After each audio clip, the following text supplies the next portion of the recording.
it can take months to get the manuscript finished. They go through, they polish it, they line edit every single sentence is gone over with a fine tooth comb with what I was told, a team of 16 professional editors. And then they send it to you and you approve it or deny it. You go through and see if there's any other changes that you want, but it's a lot of back and forth. It's a very long process.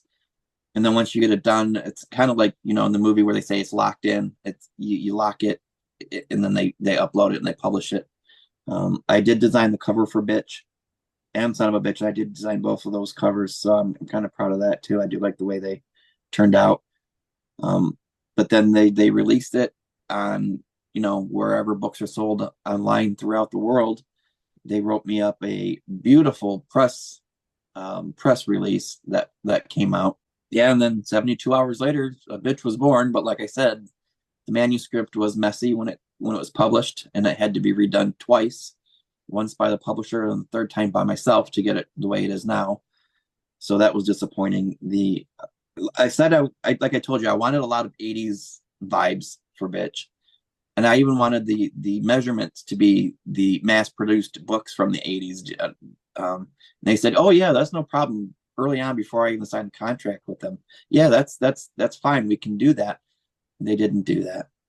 They still haven't. They're supposed to create an author website for me that was included in what I paid for. They didn't do that.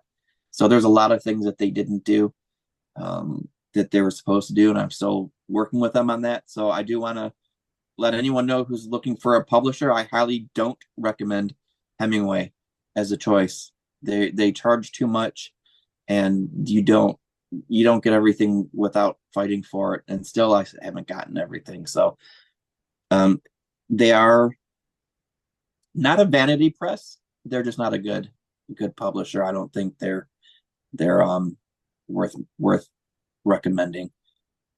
Now, let me explain really quick the difference between a vanity press, a traditional publisher, and a self-publishing company. The traditional publisher, you're going to submit your manuscript. They say yes or no. If they say yes, they do everything. They get a big chunk of your money. They promote the hell out of it. I've never gone with one, but my understanding is they have a huge say on how it's promoted and what goes in the book. And there's going to be a lot of rejection. So I didn't even want to try going that route. I was just wanting to get it out there and just get it done. So I found the difference between the self-publishing companies and vanity press is I'll use Dorrance Publication. They've been around for a very long time. They were even mentioned in an episode of I Love Lucy. They wanted like $7,000 to $15,000 out of my pocket for them to produce and publish my book.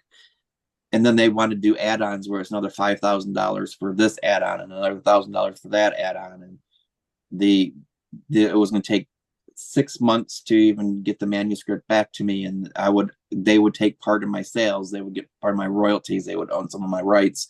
That's vanity press. Not necessarily Dorrance is a vanity press, but a vanity press is going to overcharge you. They're going to take your royalties and split them, and they're going to take part of your royalties, and they will most likely maintain some of your rights, and you're going to pay them to do that. You shouldn't pay them. A traditional publisher, you don't pay. The self-publishing companies, that's the difference. They do all this stuff for you. You keep all the rights, and you keep your copyright 100%. All they do, you pay them a fee. They proofread it, they format it, they line type it, they do all the stuff. They'll even create your cover if you want, and they upload it, and they publish it for you for one fee, and then you're done. So there is no splitting royalties. You keep everything yourself. So you're pretty much paying someone. If you're going to pay someone to edit your work anyways, why not just pay the publisher to do it? It's included in the price. So that's what I did. The second book that I did, this is The Son of a Bitch. I went through Tribune publishers with them. Much more reasonable in price.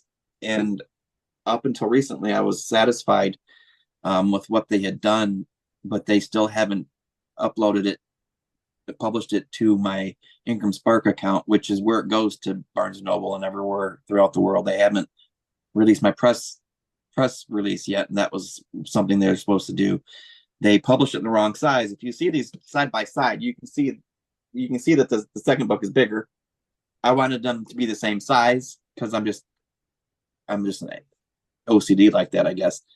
So they got the size wrong. It was the hardcover was supposed to have a dust jacket. There's no dust jacket. These are things I've been trying to get them to correct, and they're not responding. They've just completely ghosted me without finishing everything that they were supposed to. So I don't recommend Tribune.